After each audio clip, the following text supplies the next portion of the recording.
This statement became a chip on his shoulder. The Undertaker said in interviews it was this discouragement that actually motivated him his entire career. He had to prove the doubters wrong, but above all, this sentence scared him. Taker was afraid that it was true, that no one would pay money to see him wrestle. He had that fear of failure, of not making it. It scared him so much because he loved wrestling deeply. He liked nothing better than to get into the ring in front of a heated crowd. The thought of failure kept him up at night.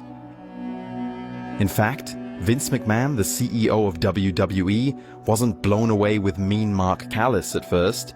Vince saw his match against Lex Luger in 1990. Taker was struggling with a dislocated hip and was in a lot of pain. Well, Vince didn't know that. The wrestling mogul saw a generic big man, a red-headed giant without much potential. His saving grace was the approval of Paul Heyman. He stood up for Calloway, and so a life-changing meeting took place. I meet with Vince.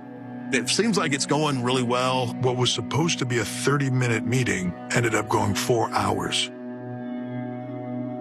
The incredibly nervous Mark Calloway sat opposite Vince McMahon for hours.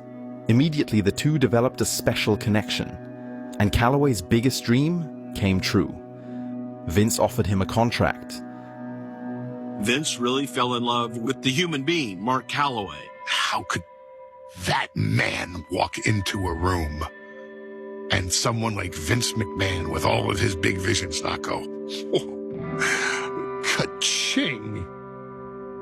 They came up with a work of creative genius, a gimmick with history written all over, a wrestling character with unparalleled charisma, The Undertaker. It's just one of those characters that people were really drawn to because it was just so different. Nothing happy about it. This dude was an ominous figure. He was a killer. It landed right perfectly in my wheelhouse of what I wanted to do. A menacing giant with piercing dead eyes, Calloway was to embody this character. He was full of anticipation, but also tense and plagued by fear of failure. The debut at Survivor Series 1990 was impressive. The theatrics caused wide eyes among the fans. Imposing and powerful, Calloway dominated his opponents. That character had to move slow. That was the hardest thing to do, is to walk that slow and be that ominous character when on the inside, man, I am just bouncing off my internal walls.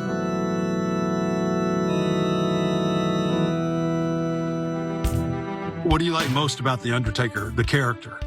I didn't like him at all. You didn't like him at all?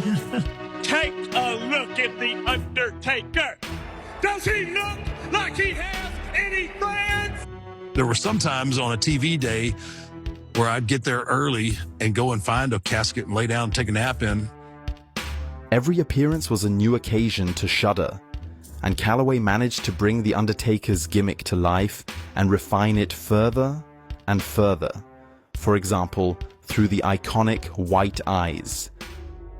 The eye roll just happened. I was wrestling Greg the Hammer Valentine, and I slapped a choke on him, and I don't know what made me do it, but I rolled my eyes back into my head. When I went backstage, everybody was freaking out, like, whoa, what was that? That was the coolest thing I'd ever seen.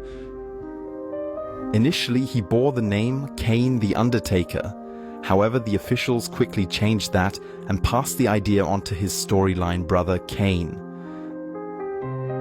This formed a legendary story, a rivalry, but also a time together as a team, the Brothers of Destruction. I get it all the time to this day. Are you and Kane really brothers? I look at him as a brother, so brothers in spirit.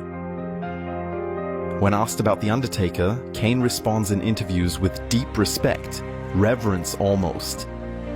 I owe him a lot, both professionally and personally.